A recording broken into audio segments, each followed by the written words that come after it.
Sebuah kisah yang pasti akan membuatmu merinding adalah tentang seorang pelaut muda Amerika yang berani bernama Tammy Alden Ashcraft. Pada tahun 1963, saat usianya baru menginjak 23 tahun, dia mengalami petualangan yang cukup hebat.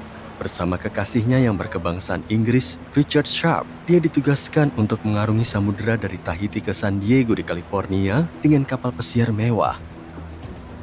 Namun, seperti halnya lautan, pelayaran tidak selalu mulus. 20 hari dalam perjalanan, dua sejoli ini terjebak dalam badai kategori 4 yang datang dengan ombak dahsyat dan angin kencang. Meskipun mereka tetap bertahan melawan ombak yang mengamuk, kapal pesiar terguling seperti bola pantai saat terguling-guling di antara dua ombak. Hal terakhir yang terukir dalam ingatan Tammy sebelum pingsan kedinginan selama 27 jam adalah Richard yang berteriak saat ombak besar menghantam kapal mereka. Setelah itu, dia menuliskan cobaan yang mengerikan itu dalam sebuah buku yang kemudian diangkat menjadi sebuah film. Tammy memiliki pengalaman berlayar yang cukup banyak sebelum melakukan perjalanan yang menentukan itu. Dia memiliki kemampuan navigasi yang baik dan telah berlayar melintasi Pasifik 2 kali. Berangkat dari Tahiti menuju San Diego, perjalanan mereka awalnya berjalan lancar. Namun beberapa minggu kemudian, masalah mulai muncul. Mereka mendapat angin dari daerah tropis di dekat Panama dan sebelum mereka menyadarinya, badai bergerak ke arah barat dan semakin kuat. Pasangan ini berusaha untuk mencapai zona aman, tetapi badai bergerak dengan kecepatan yang luar biasa. Seperti yang sudah ditakdirkan, badai yang biasanya hanya berlangsung singkat itu terus bergerak. Menghadapi ombak raksasa dan angin topan sudah cukup untuk memberikan mimpi buruk bagi siapapun.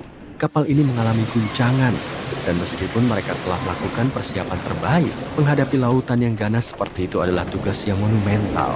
Kapal akan melompat ke udara di atas ombak yang menjulang tinggi, dan kemudian jatuh, membuat seluruh strukturnya bergetar. Richard berada di dalam kokpit, diamankan dengan tali pengaman saat mereka melayang di atas ombak besar. Namun kemudian, mereka bertemu dengan ombak ganas, anomali mengerikan yang muncul entah dari mana.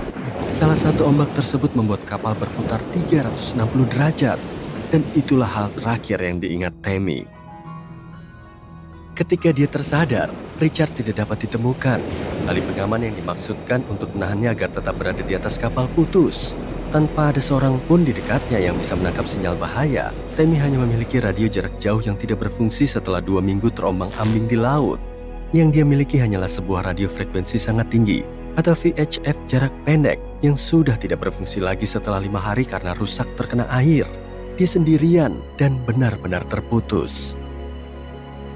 Tammy harus mengandalkan peralatan dasarnya untuk menavigasi ke Hawaii, sebuah sextant dan tabel pengurang jarak pandang. Dengan menggunakan posisi matahari, dia menentukan garis lintangnya. Dan begitu dia menemukan arlojinya, dia juga bisa mengetahui garis bujurnya. Butuh beberapa saat, tapi dia berhasil sampai ke Hawaii. Selama tersesat di laut, Tammy menunjukkan betapa banyak akal yang dia miliki. Dia ingat pernah mencoba menghidupkan mesin kapal, tetapi beberapa bagian kapal telah meleleh ke poros baling-baling. Meskipun memiliki kemampuan mekanik, dia tidak mau membuang waktu untuk mencoba memperbaiki sesuatu yang mungkin tidak dapat diperbaiki. Sebaliknya, dia mengandalkan pelatihannya sebagai bosun. Tammy juga menyimpan catatan tentang waktunya di laut, selalu sadar bahwa jika dia tidak berhasil, ini mungkin satu-satunya petunjuk tentang apa yang terjadi. Lihat kembali catatan tersebut, dia mengakui bahwa kondisi mentalnya rapuh selama cobaan berat yang dialaminya. Terlepas dari semuanya, Tammy berbagi bahwa naluri bertahan hidup manusia sangat kuat. Dia ingin tetap hidup. Pahlawan dalam kisah kita selanjutnya adalah seorang pria bernama Steve Callahan. Kisahnya meskipun terdengar seperti naskah film Hollywood, adalah nyata. Pada tahun 1962, Steve mendapati dirinya berpartisipasi dalam perlombaan berlayar seorang diri melintasi Samudra Atlantik yang luas. Dia mempercayakan pelayarannya pada kendaraan yang dirancangnya sendiri, yang dengan bangga diberi nama Napoleon Solo. Itu adalah kapal yang kokoh dan dapat diandalkan, dibuat untuk menghadapi badai dan menentang ombak. Namun, cuaca yang tak terduga muncul, mengoyak armada balap dan menenggelamkan banyak kapal. Steve harus mengesampingkan dirinya sendiri dan melabuhkan Napoleon Solo kesayangannya di Spanyol untuk melakukan beberapa perbaikan yang mendesak. Setelah menambal kapal, Steve berangkat lagi. kali ini dengan tujuan Kepulauan Kanari. Hatinya bertekad untuk menyeberangi Atlantik dan mencapai pantai berpasir di Antigua. Sayangnya, kapalnya dihantam angin kencang, membuatnya rusak parah. Steve tidak punya pilihan lain selain meninggalkan kapal tersebut. Dia segera menaiki sebuah rakit tiup penyelamat. Steve memutuskan bahwa dia tidak akan menyerah tanpa perlawanan. Sebelum Napoleon Solo tenggelam di kedalaman Atlantik, dia menyelam berulang kali ke dalam air yang bergolak untuk menyelamatkan apa yang dia bisa. Dengan beberapa barang penting yang berhasil diselamatkan, dia berjuang melawan rasa lapar, haus, dan kesepian selama 76 hari berikutnya. Beberapa nelayan akhirnya menemukannya dan membawanya ke rumah sakit setempat di mana dia memulai pemulihannya. Sekarang, kamu mungkin berpikir bahwa inilah akhir dari kisah Steve. Kisahnya yang luar biasa tentang kelangsungan hidupnya telah tersebar luas di berbagai majalah pelayaran, ditampilkan di berbagai acara TV, dan akhirnya dibukukan dalam bukunya sendiri. Tapi rekor untuk waktu terlama yang pernah dihabiskan tersesat di laut dipecahkan oleh seorang pria bernama Jose Salvador Alvarenga. Dia adalah seorang yang sangat tangguh yang kegigihan dan kemauannya untuk bertahan hidup akan menjadi legenda. Itu karena selama 438 hari yang panjang dan sulit, dia terombang-ambing. Sebagai seorang nelayan, Jose sudah tidak asing lagi dengan suasana laut yang tak terduga. Petualangan hidupnya yang paling menakutkan dimulai pada suatu hari yang sama seperti hari-hari lainnya pada tahun 2012. Hari itu adalah hari di mana Jose dan rekan nelayannya berangkat dari pantai sebuah desa nelayan kuno bernama Costa Azul di Meksiko. Itu adalah pelayaran pertama mereka bersama. Namun, hidup memiliki kejutan yang tidak menyenangkan bagi mereka. Segera setelah mereka meninggalkan kenyamanan garis pantai, mereka disergap oleh badai yang ganas. Badai tersebut mengombang-ambingkan kapal kecil mereka seperti mainan, membuat kapal mereka keluar dari jalurnya. Motor kapal dan sebagian besar peralatan elektronik di kapal mereka menjadi tidak berguna.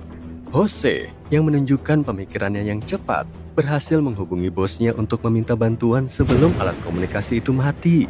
Tetapi jawabannya sama tidak berdayanya dengan situasi mereka.